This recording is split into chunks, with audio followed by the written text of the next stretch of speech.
webinar podcast broadcast. It is November 1st, 2018. I'm very excited about this one. I may have shared in recent broadcasts that I've spent the last couple of months in the field with a group. My partner, Dr. Matt Hoy, was on sabbatical, and so I had offered to cover his group while he was gone. And while it was a challenge in terms of my schedule, it was absolutely phenomenal in terms of reconnecting to the clients in the field in a way that I don't get to do when I'm supervising or just making field visits to the various groups. So I'm very grateful for that. And what comes out of that is a lot of times lessons that are fresh for me, points of emphasis that are fresh for me. And that's where this particular broadcast comes from, is this place of what I was seeing in the field between the clients, the students, and our field staff, and of course the parallel process that goes on with parents. In fact, one of the staff asked me in in-service this week the question, as I was kind of teaching about this idea of being an adequate container and slowing down before getting to the point where you start to give your anecdotes in your lectures and providing a safe space for the child to express their griefs and their wounds and their anger and their pain. And one of the staff said, it's kind of like in your book, what you teach parents. Is that the same kind of process that you're describing? And I said, absolutely. That's a really good catch. It's the exact same process, only with this difference. It's a lot harder to do with parents than it is with staff. As a parent, I'm much more compromised than I am as a therapist. The first chapter of my book, where I tell the story of that young man that was with me, Adam is what I called him, and where he was sharing the grief of the loss of his mother. And then while the trigger that day was about the group and the argument that he was getting in, that's why I asked him to take some space. It really brought up for him the pain and the loss of his mother. His mother was somebody that got him more than anybody, even his father, who was a wonderful father and absolutely well-intended. And I sat there on that broken down fence in the rain that day with the recognition that I didn't have a solution to this one. I didn't have a look on the bright side or silver lining to this one. All I had was my presence to sit with him and share in his pain. And I say in the book that therapists call this containing, and parents call this impossible. So there's a difference in the difficulty, the challenge of the process, but the actual skill itself is a very similar process. So I'm going to take you through a thought process with regard to when is it time for instruction? When is it time for somebody to hear the anecdote and the story? And this comes out of a fresh example in the field where a young man was sharing part of his trauma, part of his pain. And when I stopped and paused after listening to it, validating his pain, I asked several members of the group and even the staff, can you connect to him? Can you empathize and understand him? And people went to leading questions, the questions that really they were trying to get him to see the lesson. Somebody even shared an anecdote that trivialized this young man's pain. And when I interrupted this after a few attempts and kind of modeled for them what it looked like to connect to somebody after they'd shared their pain, one of the staff members pulled me aside afterwards and he said, when's the time for instruction? When's the time for guidance? He actually gave me this hypothetical as an illustration of the question. He said, let's say two children had been abused by their father growing up. And they had talked to each other and shared with each other that experience. He said, there's no growth in that, right? There's no change in that. And so where's the growth in it? Just sharing and being heard. And I first said to him, I think there's a flaw in your assumption. It is, I think a lot of us could empathize with this. It's a dramatically different experience when you can talk to somebody about your pain, your abuse, and be heard. There's a dramatic difference between the hypothetical that you just gave me and the hypothetical situation which happens very often in life where you get abused and you don't tell anybody for years. That's a different experience. You internalize it more to be about yourself, and maybe you did something wrong, and that maybe you're the crazy one. Versus if two siblings are talking, there's some sense that they're not crazy, that they're not imagining it, that it's real, that the pain, the anger is deserved. So that's the first challenge I had to it. The second point that I made is it's different. The problem with the question is there are times for discussion. There are times for instruction, but they have to come after the person feels safe. And so that's what I'm going to talk about tonight. First of all, I talk about this all the time. Children come with defenses. Right? Those defenses are evidence of wound or threats. Right? That's why we have defenses. When I talk about honoring defenses, I'm saying validate them. Say it makes sense that you do this. It's hard for us as parents. I've told you this story in recent months that when we sent my son on a wilderness adventure this summer, my wife wrote a beautiful letter wherein she said, it's not lost on me the irony that I'm asking you to get rid of some of the defenses that you put up in response to the hurt that we caused. And I thought that was a profoundly courageous and insightful comment by my wife. So children come with defenses, and if we learn to honor them, we make it safe, and we follow them, like I say, like a trail of crumbs back to the original womb. And when we do that and see it and honor the wound, then they can start to heal. But if we just attack the defenses, try to fix the defenses, try to teach the defenses away, or talk about how they're not working, if we do that, especially early on,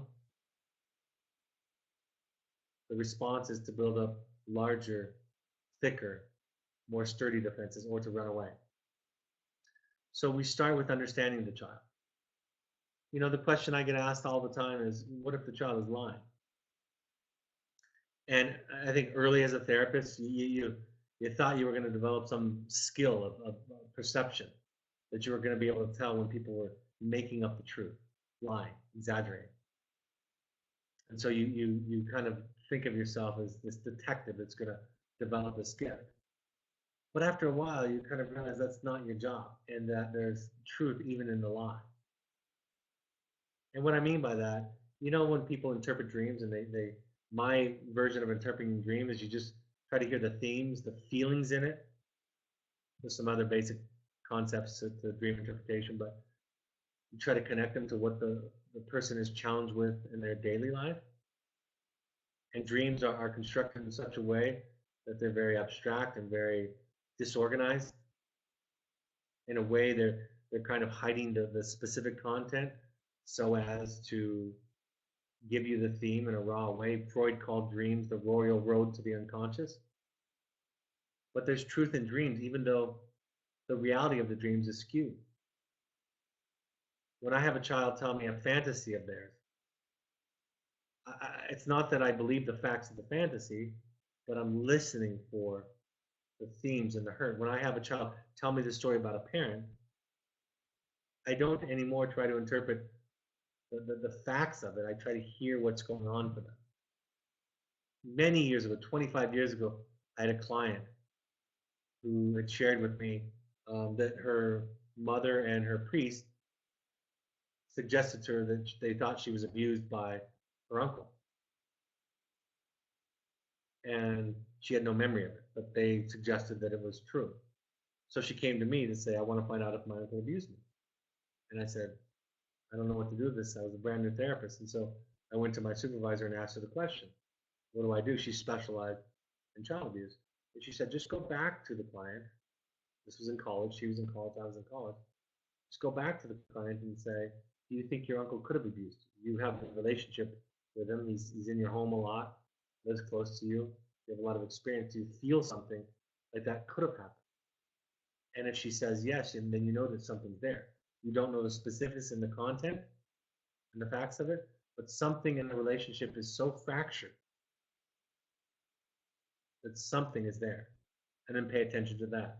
And when she's ready to remember or ready to tell you, then that'll be the time. But you don't have to look into a crystal ball and figure it out. You just have to explore it. So when children are telling us the story, we don't assess the factual basis of it all the time. We just hear the pain, hear the story. And eventually, over time, when they feel safe, the story becomes more and more accurate more and more squared to objective reality. And I've seen that happen over and over and over again. In fact, it's inevitable if somebody remains in therapy long enough. That's what happens. Parents worry that we're condoning or reinforcing a victim mentality, right? That the child is manipulating. It's very important for me to say this, that when we develop an ability to be a container, it doesn't require us to compromise our values and our boundaries. Right? We can understand without moving from our spot. The implied boundary, or the boundaries implied by the listening, we can just hear them. So we hear the feeling without condoning or conflating the maladaptive behavior, right? Putting your fist through a wall is not the same as being angry. Putting your fist through a wall is a behavior. Being angry is a feeling. And many people conflate the two. Many people will often say, I got in trouble for being angry. And I say, no, well, you got in trouble for putting a fist through your wall. And maybe your parents are intolerant of your anger, and will teach them to listen to it better, and you're responsible for the behavior. So you can hold your boundaries while still listening. You don't have to move from your spot. You don't have to capitulate. You don't have to compromise your spot if you're clear about it, while still understanding their pain, their sadness, their story. This idea about condoning behavior too, it doesn't condone the behavior.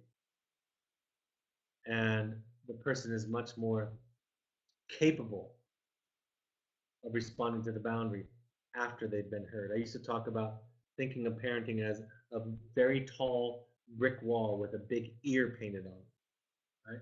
That's kind of our visual representation of the aspiration of healthy parenting, is having solid boundaries and having a much better listening ear.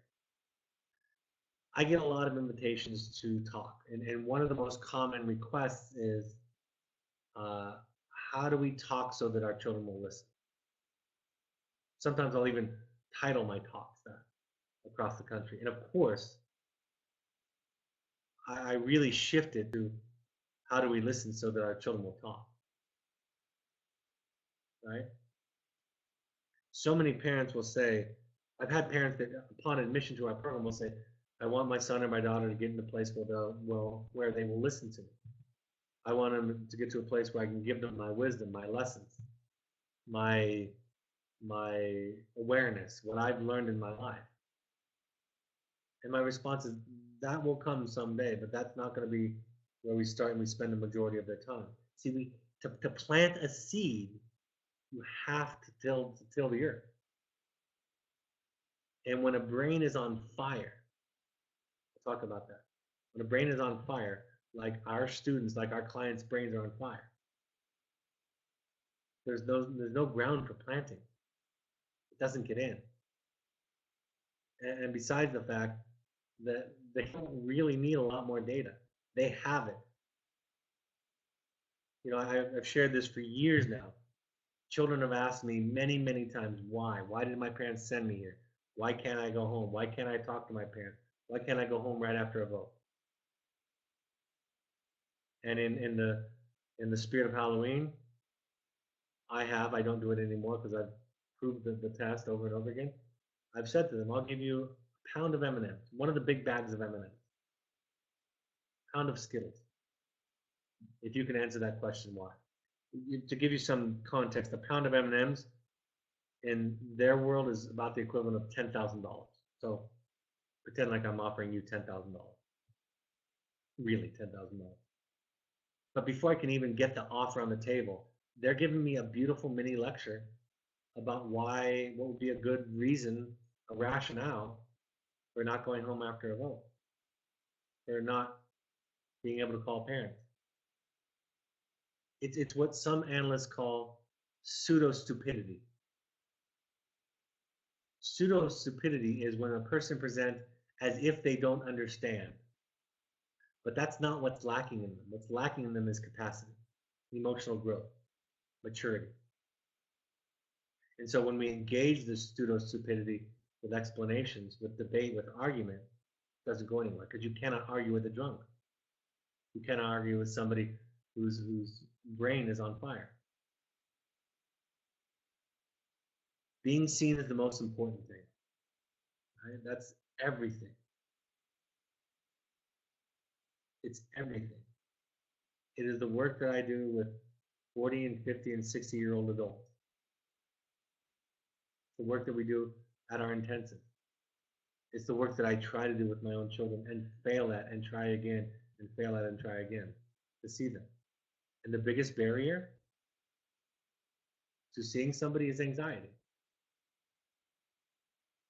Let me be crystal clear. Our children do things that trigger all of our anxiety. And our children who need wilderness therapy are particularly gifted at doing those things that cause a reasonable parent anxiety. That's true. But we don't give that to them. We go someplace, to a therapist, to a listening partner, to a support group, to an Al-Anon meeting, and we express our anxiety and our fear. We kind of burn through it, if you will, lay it there, so that when we're back with the child, we're there for the child. But if we're anxious, even if that anxiety comes from an honest, genuine place, even if we can connect it to our love for the child, when we're anxious, we are in essence asking the child to take care of us. And children that are at Evoke are absolutely incapable of taking care of our anxiety. They're no good at it. So we take care of it so that we might be there for them. It's a fundamental idea. I remember in undergraduate work, we were learning about family systems, and there was one particular chart with 4 different basic family structures. One was closed, one was open, one was flexible, and one was something else, chaotic. So we're learning about the different kinds of rules. You know, in open families, people come in through the back door. In closed families, they only come through the front door. In chaotic families, they come in through the windows. Right? We're just kind of learning about different rules and different what the emotional climate is like. And then we turn the page in this workbook that we're working on with our professor, and she says, "But if anxiety is present, all of that's out the door." And I remember thinking at 22 years old, what do you mean if anxiety is present? What anxiety got to do with anything? Anxiety is not even a thing. Most people aren't anxious. And why would that eclipse all of this? Why would it be such an important factor? So at 22 years old, I'm thinking that there's no anxiety. And then, of course, in my practice, 30 years later, it's everywhere.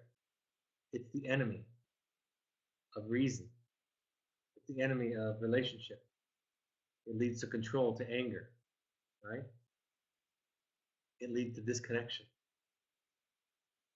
It is the thing that we work on in our Al-Anon, our CODA meetings, and our therapy sessions as parents. So for us to be safe, we've got to manage our anxiety elsewhere so that we aren't triggered by our children. And that capacity gets better over time. And nobody's perfect at it. And I fail and struggle with it all the time. The question becomes, how are you not safe? Right? That's what you have control of. How are you not safe? And it's more than if I tell you the truth as your child that I'll get in trouble. There's something more than that. You don't have to not have boundaries, remember? But I had a student recently describe it after a phone call. He said, it was like there was a pressure, he said, that I can't really describe. He said there was an intensity, and he was describing anxiety. He could feel the anxiety. He couldn't name it. It wasn't expressed. The words on paper looked fine, but something about it felt overwhelming to me. I had a mother recently in one of our intensives share that her young adult son who was struggling, that her anxiety about his struggles was adding to the fuel to the fire.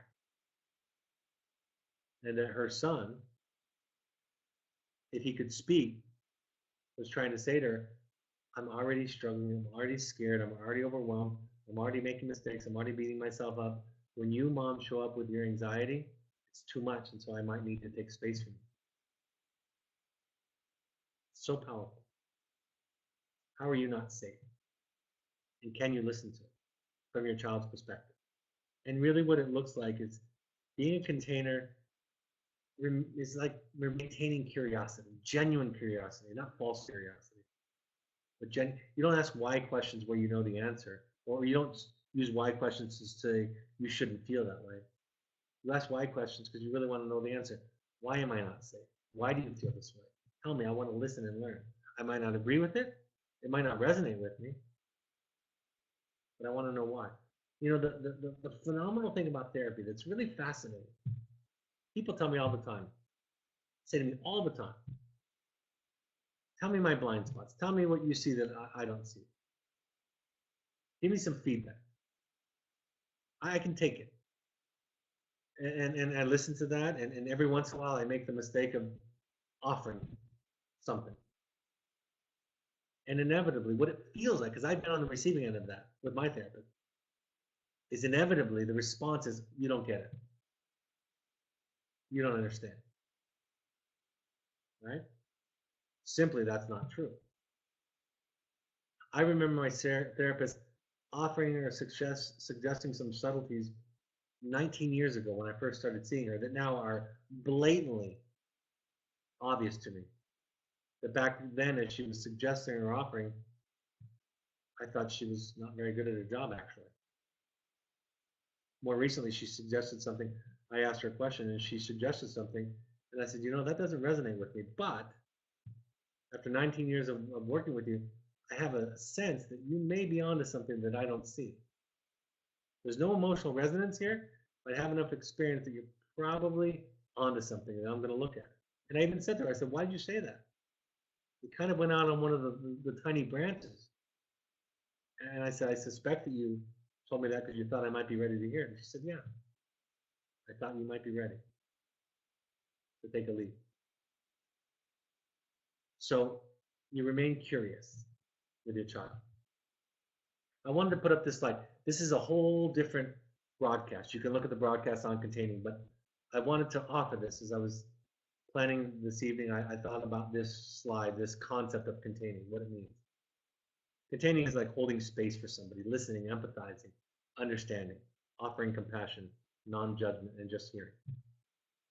From an analyst, it says this: when the contained has a resonant impact on the container, and the response of the container is to empathically accept the contained and subtly modify it by use of the greater resources of the container, i.e., metabolize the contained.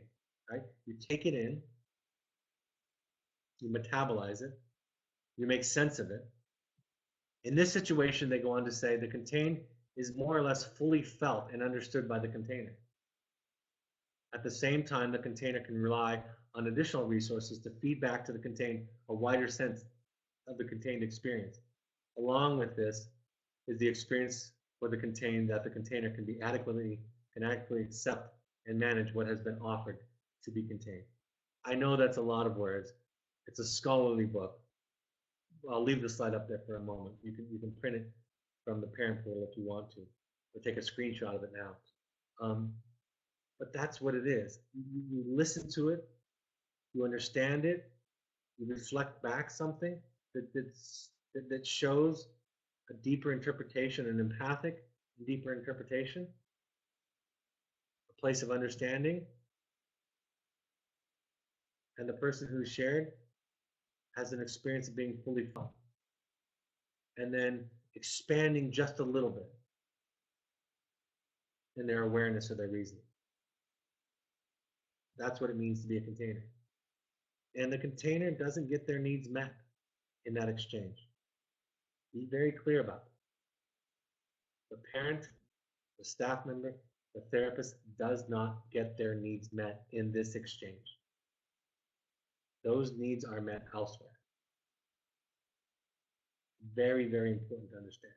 That is why I say, for illustrative purposes, in the last couple of years, I'm almost to the point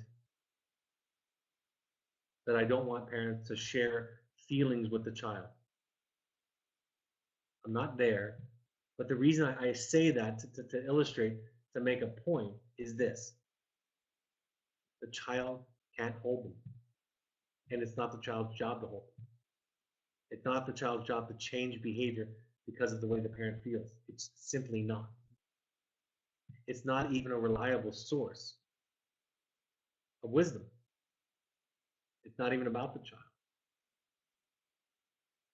It's about the parent. It's okay, it's real, it's valid, but it's not the child's job. And rarely, and more and more and more do I come to realize that the motivation in many, many cases for parents to share the feeling with the child is to get them to change, to get them to respond. In essence, the parent saying, you're the reason for my upset behaviors. Therefore, change your behavior, show up differently, so I feel at peace and serenity. Right? That's the essence of that communication often. We rationalize it by saying, well, I just want them to know how they impact me. The child, after all, has to learn how they impact people, right? Because that's the way the world works. They've got to recognize their behavior has consequences. That's what we tell ourselves. That's not what really is going on. Not at all. What is going on is we're asking the child to take care of us and our serenity. And the child learns something in this exchange. The child learns to internalize other people's feelings and doesn't learn to develop a self. So when they go out in the world and somebody's upset with them, or sad at something they've done, or angry with something they've done, and by the way, they don't discriminate. It could be a crazy, unhealthy boyfriend or girlfriend, or spouse, or child later on, or friend, or stranger. That the brain doesn't distinguish between those and the parent. And so their experience is what people think about me is about me. How people feel about me tells me if I'm doing well or not. And we don't want that for them. Right? We don't want them to be vulnerable to influences like that from peers and from unhealthy friends, boyfriends, girlfriends, and so forth. And yet we participate in the wiring that sets them up for that. That's what this containing idea is talking about. So we have to prepare the soil to plant seeds. And it's important to understand that the amygdala, the limbic system, but more specifically the amygdala, is the part of the brain that manages our fight and flight response. The teenage brain, the adolescent brain, I should say, which goes from about 13 to 25. You can read all of Daniel Siegel's books on this. Brainstorming is good. Parenting from the Inside Out is good. He has several others that describe this. He's a scientist, brain scientist from UCLA. The amygdala, when it's on fire, hijacks the higher level thinking, right? When the person feels threatened, reasoning goes away. They can't take in information, rationally make decisions with forethought, anticipating consequences. They can't do that. So if the amygdala it's a survival instinct. If the amygdala is on fire, nothing else is working. There's no place to put the seed, the lesson. So first we have to quiet the amygdala. And so how do we do that? We do that by listening, by understanding, by sitting, by having a non-anxious response, a curious response, an open response, an adequate response. Then, and that is an art form, and parents are particularly not good at this. Parents, I do this with my children, we come in much, much too early. People that are more detached are much better at this. You would be better with my children than I am. I would be better with your children than you are, for the most part, generally speaking, of course.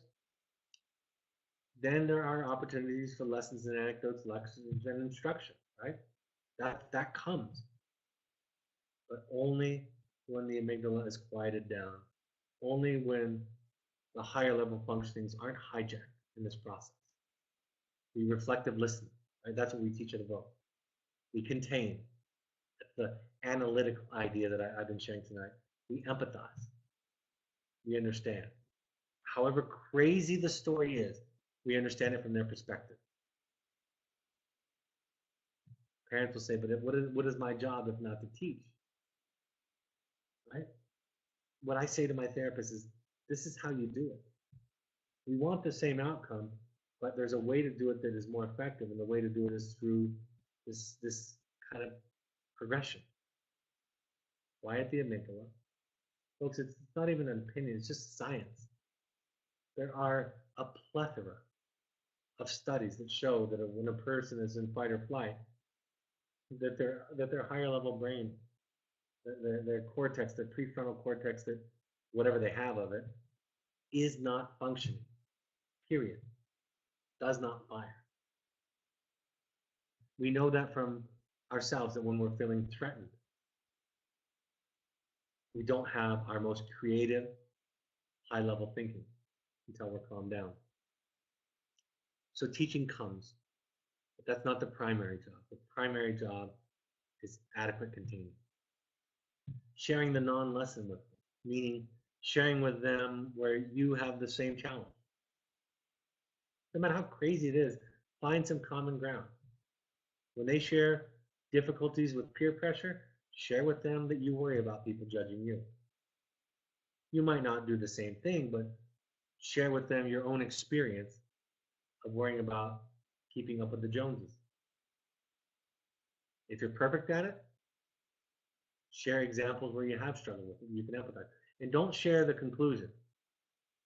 Don't share with them all the time how you've gotten over it. And you'll find something profound and amazing happen.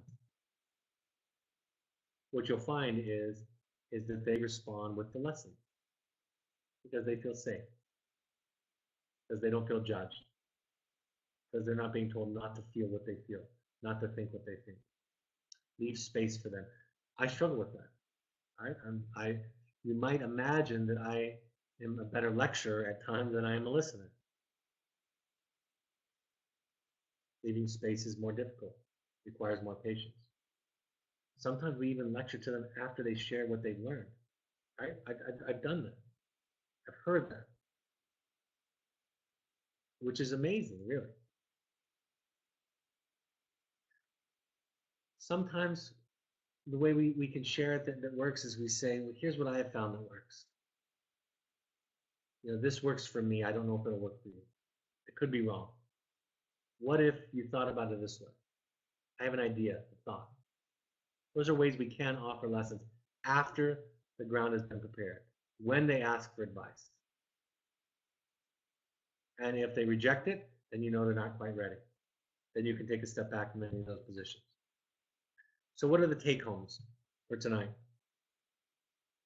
This is brain science. This is how it works. Like I said, I've trained therapists for decades now. And therapists have the same reaction parents do, which is, but wait, we are here to facilitate and support change. So listening, not fast enough, doesn't work, doesn't offer instruction, doesn't offer growth. And my response is, this is how you do it. The brain science is clear. Preparing them to receive a lesson by quieting the amygdala, by being safe, by not attacking the defense, by not rationalizing the defense away, by honoring the defense, understanding the defense. Pseudo stupidity. This idea that it's about more information. It's not about more information.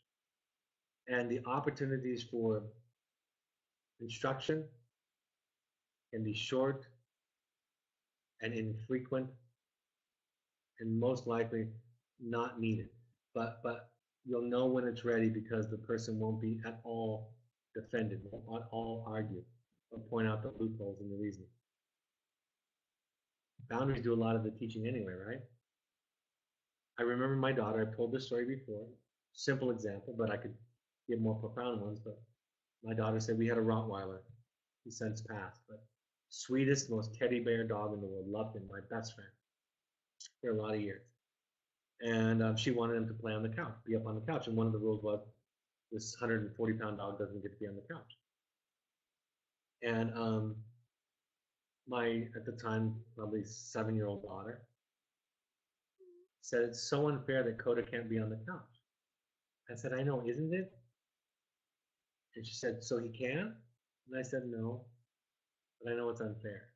And so even in that, it kind of illustrates that a flaw in my parenting history with her, right? That when I empathized with her, she thought I was giving her permission. But I'm trying to do it differently, and so I'm saying, I can empathize with you and still have the boundary. I call it the grocery store lecture in my book, right? You say something that 1 or 2 sentences, then you send your child to go get the milk. You end the conversation after 2 sentences. So your child's eyes don't glass over, they don't shut down. There's really all that other long-winded stuff. That's your anxiety that you're asking them to contain. They're not little adults. It's one of my soapbox discussions with people. That children are not miniature adults. And when we treat them, talk to them like they are, when we need them to understand, to agree, to absorb, to validate our thinking, our reasoning, our ideas, our boundaries, our consequences, our limits, our principles, we're asking them to be adults instead of just saying, here's the deal, here's what I'm comfortable with, I may be wrong, you can be mad if you want. And maybe I am wrong. And who knows?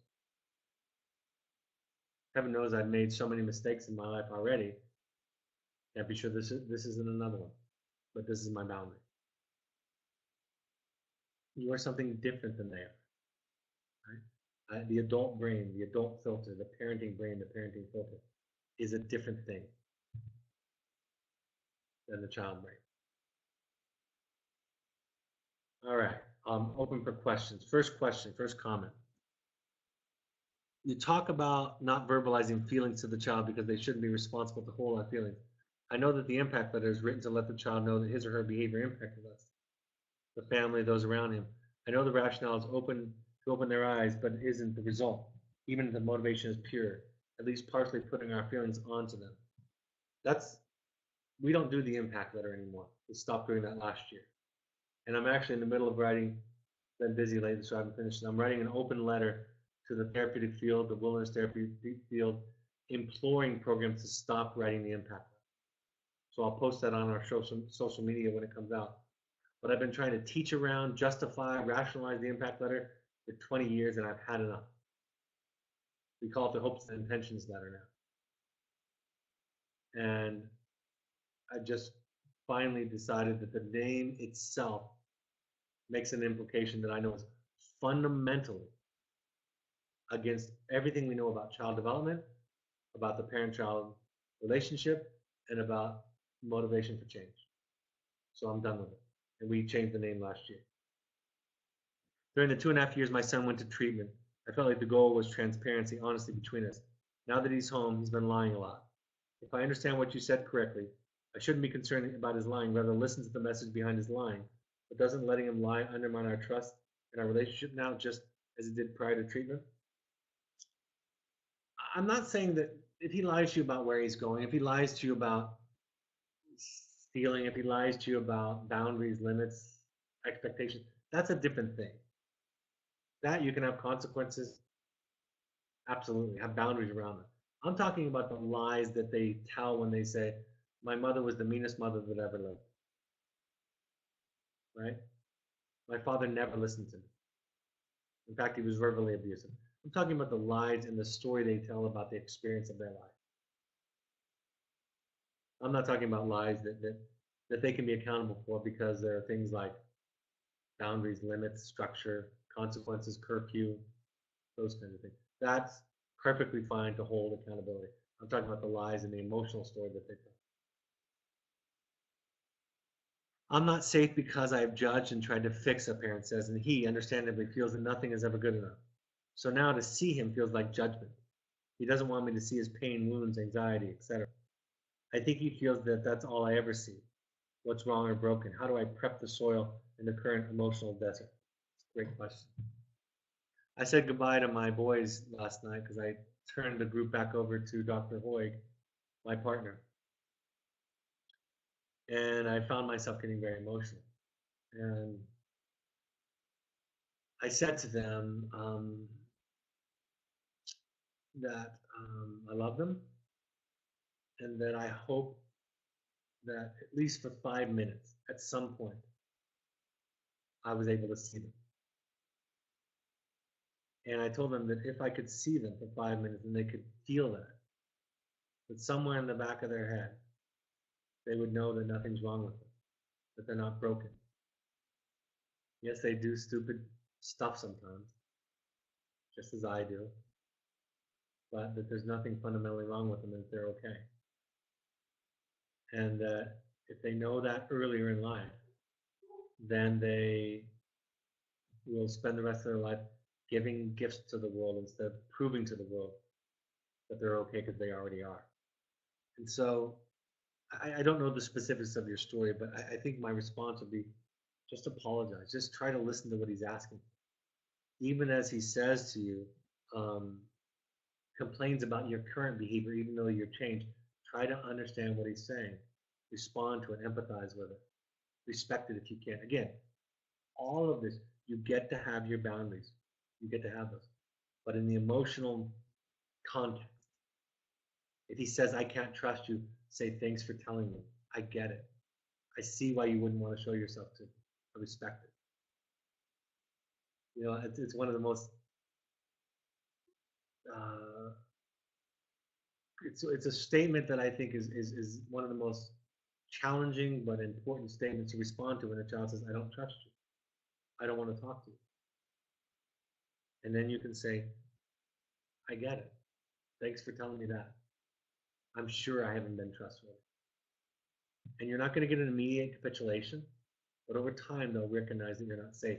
But if there's an agenda, if you need something from them, right, they'll feel that. They'll still sense that you're doing the same thing. Someone says, I always learn something new when I listen, and tonight I found a new personal insight in your discussion of anxiety, safety, and serenity. Thank you. You're absolutely welcome. I love doing these. I tell my children, just imagine how crazy I would be if this was untreated. The message about the kids have the answer, and we need to give them the safe place is resonating with me. I'm getting closer, but it seems a shame that having Albert Einstein for a father and Hedy Lamarr for a mother doesn't give an adopted child any inspiration or enlightenment. Right? Absolutely.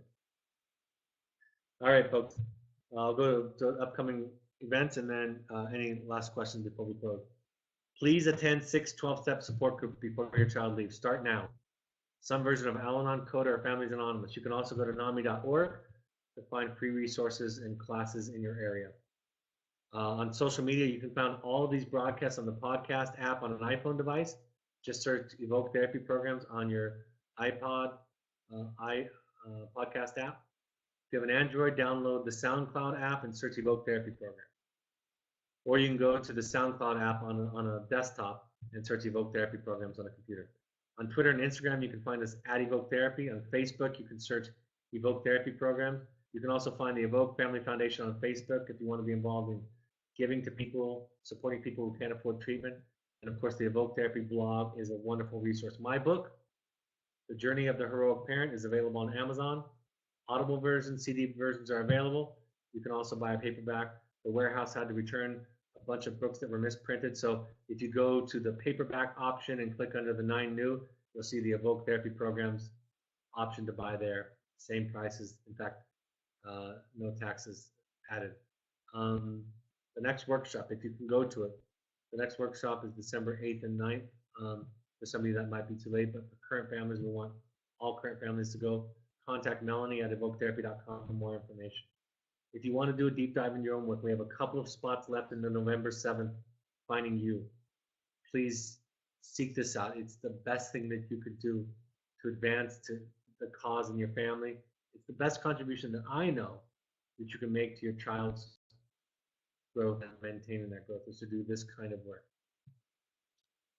The next, it's November 7th and through 11th. For Finding You 2, if you've been to a Finding You, you can go to Finding You 2. The next one is the one I'm running on November 25th to 29th. Alumni Intensive, December 12th through 16th. If your child is 18 at the time of this intensive and has been through our wilderness program and they want to do something, it's not wilderness therapy, it's only 4.5 days, they can come and do some of this work. You can also do private intensives. Go to our website for more information. I made a mistake in my previous slides. I will be in Chicago on November 7th, 7 to 9 p.m. at the Renaissance Marriott on Skokie Boulevard. So 7 to 9 p.m., November 7th, not November 6th. New York City will have a parent support group on November 12th. I'll be in Philadelphia on Wednesday, November 14th. Pursuit trips are for families or young adults who want to refresh or want to do something therapeutic but enjoyable. Think therapy light or sober fun. Any last questions? One last comment. So glad to hear you are making a statement about the impact letter. Thank you. If I can just finish it up and send it out, be happy to. Next question. My son spent a year in treatment, and now he is a year and a half behind his friends in his college education. He deals with this frustration by blaming me for sending him. I understand the concept of pseudo stupidity, so I don't offer explanation and I empathize. However, he keeps repeating himself, and I feel frustrated and trapped. My impulse is to end the conversation, but is this unempathic? Great question.